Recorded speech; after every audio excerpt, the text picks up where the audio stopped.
bersyukur karena kita bisa jumpa dengan cara yang baru yang diizinkan Tuhan dalam persekutuan doa di rumah kita masing-masing. Umat Tuhan, marilah kita berdoa. Tuhan Yesus, terima kasih karena Tuhan tetap memelihara kami, memberikan kami damai sejahtera dalam rumah, dalam situasi yang sulit ini. Kami mau memahami kehendak-Mu dengan membaca firman-Mu. Urapi hati dan pikiran kami, agar Roh Kudus-Mu sungguh memampukan kami, agar kami dapat memahami kehendak-Mu dalam situasi yang sulit ini. Bersabdalah ya Tuhan, kami siap mendengar di dalam nama Tuhan Yesus. Amin.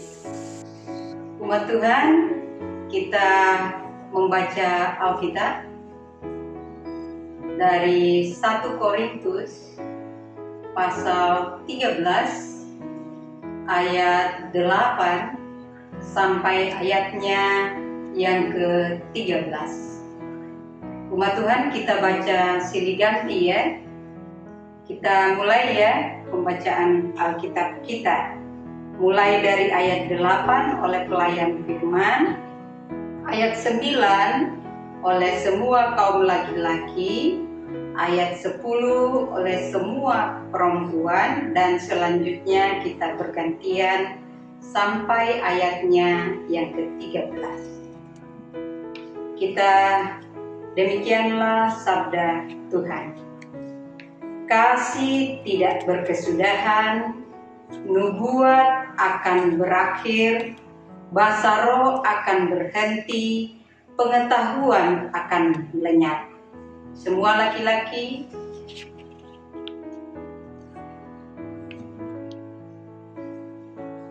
ayat 10 semua perempuan, ayat 11 pelayan Tuhan. Ketika aku kanak-kanak, aku berkata-kata seperti kanak-kanak, aku merasa seperti kanak-kanak, aku berpikir seperti kanak-kanak. Sekarang, sesudah aku menjadi dewasa, aku meninggalkan sifat kanak-kanak itu. Semua laki-laki, 12.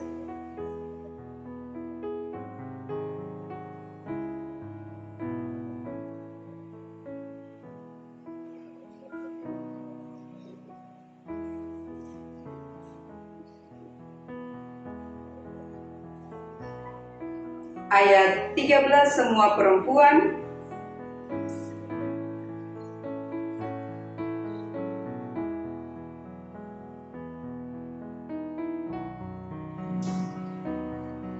demikianlah sabda Tuhan.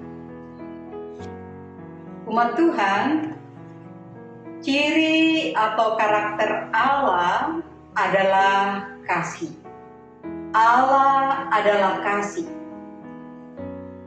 Kasih adalah karakter yang paling utama yang dimiliki oleh Allah.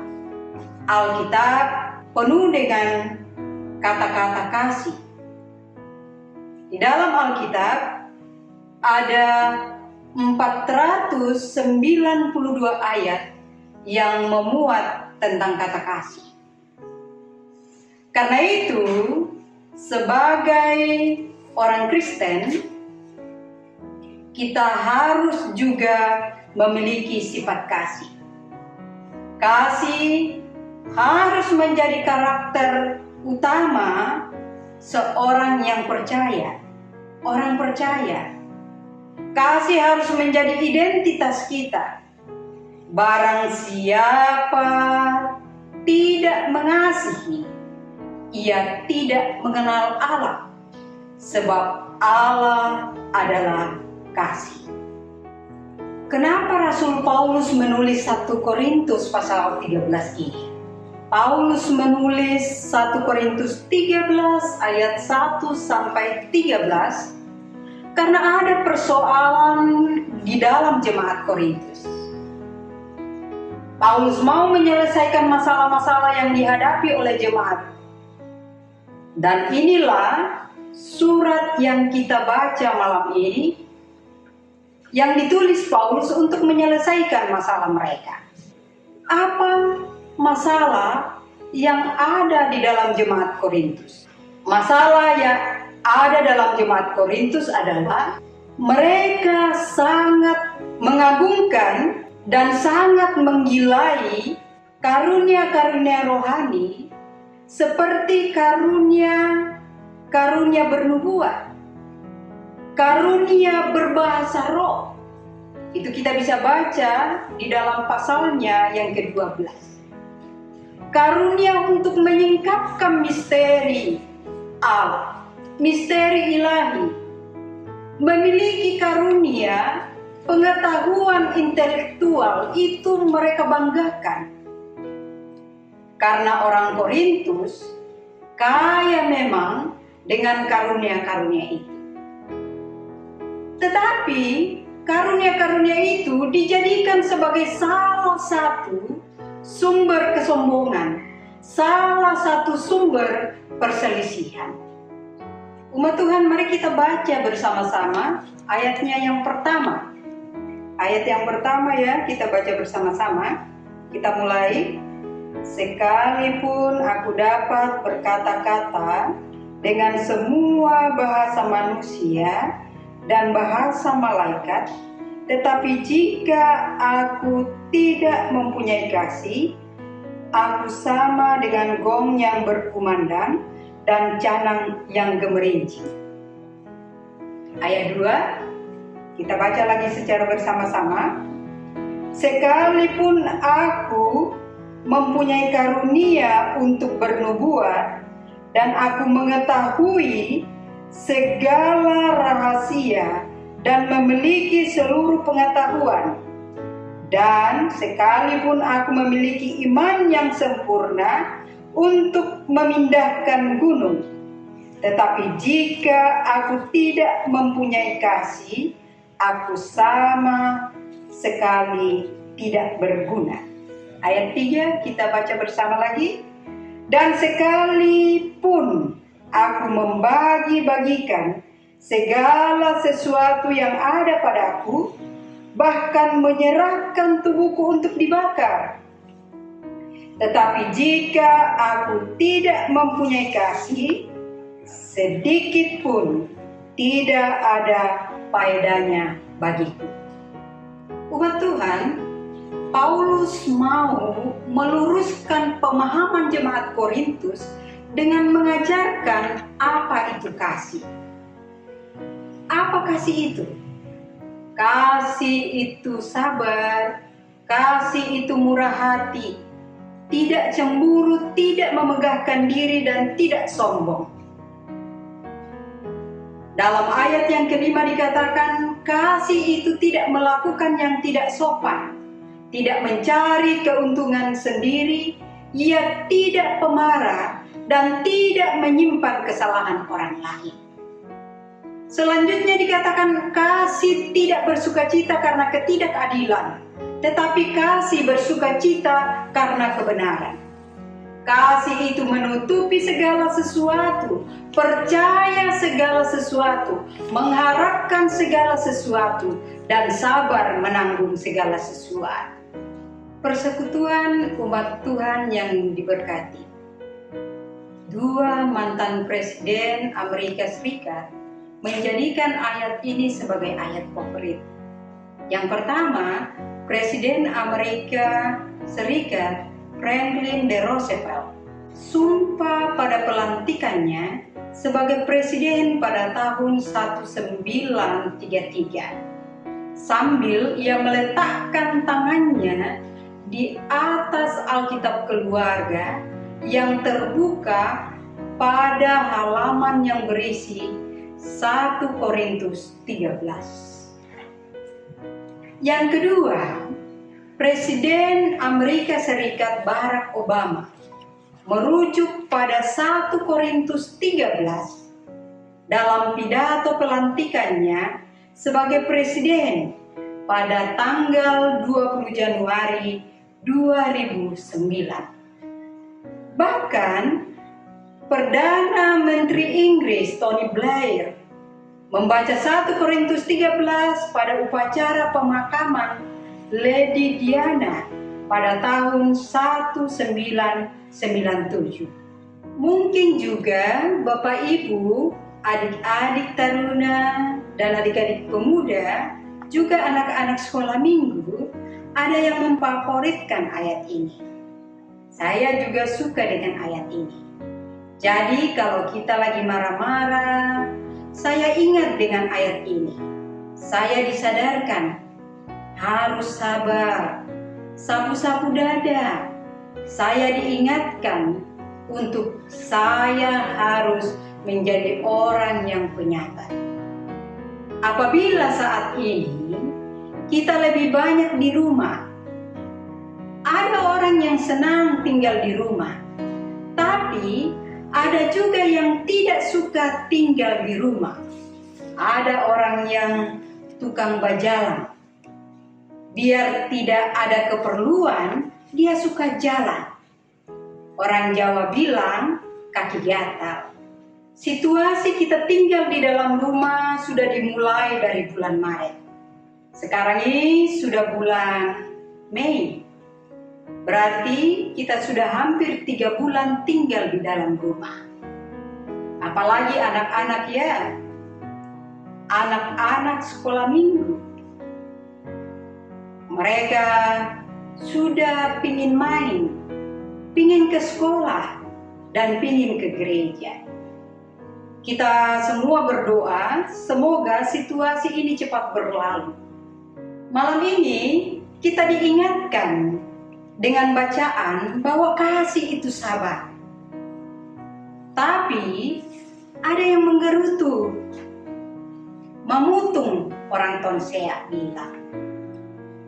Tinggal terus di rumah, kok mau makan apa tora? Kata bapak-bapak toh, kata mama-mama, nanti pica ini belanga, so tidak ada isi. Sabar terus Jo.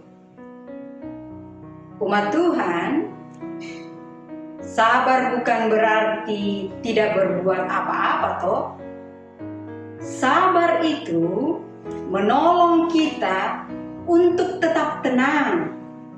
Dan selanjutnya kita bisa berpikir apa yang harus kita lakukan dan bagaimana harus berbuat dalam situasi yang sulit seperti ini dengan cara kasih. Karena kasih mengajarkan kita untuk tidak melakukan yang tidak sopan dan tidak mencari keuntungan sendiri.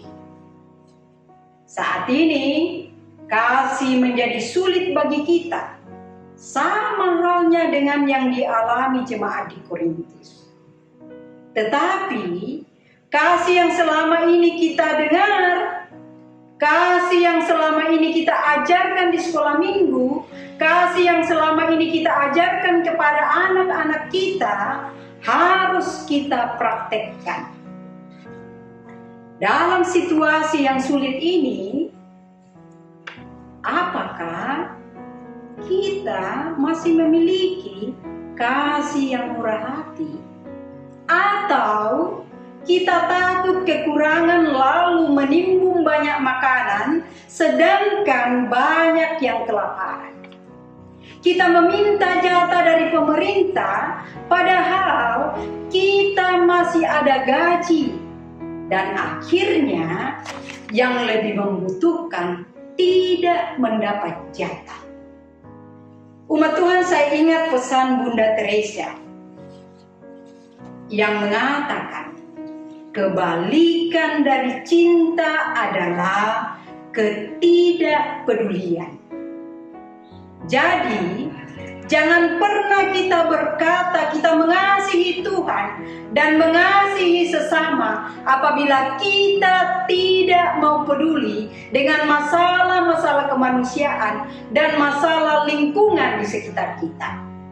Saudara-saudaraku, apapun dampak dari kebijakan pemerintah, seorang ahli sejarah dan seorang ahli filsafat yang bernama Profesor Harari yakin kita akan terus menjadi makhluk sosial. Itu tidak akan pernah berubah. Virus corona sedang menguji sifat paling alami, sifat paling hakiki dari manusia, yaitu insting untuk berbelas kasih dan menolong mereka yang jatuh sakit. Dan menurut Profesor Harari, bila wabah ini tidak akan pernah mengubah sifat hakiki manusia sebagai makhluk sosial. Dan firman Tuhan juga malam ini menegaskan kepada kita, karena kasih sifatnya kekal. Kasih tidak akan pernah berkesudahan. Nubuat akan berakhir, bahasa roh akan berhenti, pengetahuan akan lenyap. Tetapi kasih Tuhan tidak pernah berubah. Akan tetap memelihara kita dalam situasi sesulit ini pun.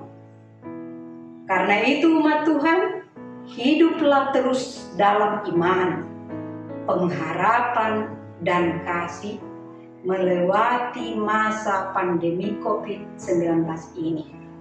Yakinlah kasih Tuhan tidak pernah berubah. Amin.